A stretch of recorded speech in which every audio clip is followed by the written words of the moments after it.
Hello, good morning. This is Ballamork Hotel in New York. How may I help you? Yes, good morning. I would like to make a reservation for room at your hotel for the dates from May 10th to May 15th. Okay, madam. Please may I know how many guests will be staying in the room? There will be 2 adults and 1 child. Perfect. We have a variety of room types available for those days. Would you prefer a standard room or deluxe room?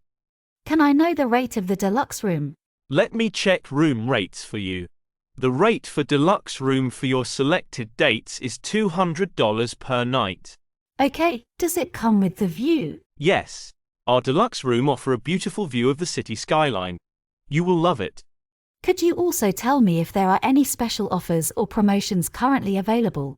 Certainly, madam. We have a summer promotion running, which includes complimentary breakfast for each day of your stay. It's great value addition for your booking.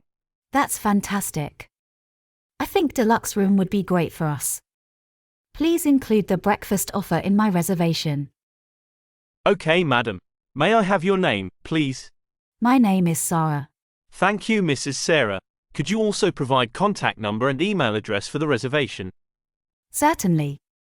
My phone number is 53617522137 and my email address is sarah23@email.com. Great. I have reserved the deluxe room for you from May 10th to May 15th. Your reservation is confirmed, and you will receive a confirmation email shortly. Thank you so much for your help. You are welcome, Mrs. Sarah. If you have any other questions or special requests, feel free to let us know before your arrival. We look forward to welcoming you to our hotel. I appreciate that. Have a great day. You too, Mrs. Sarah. Goodbye.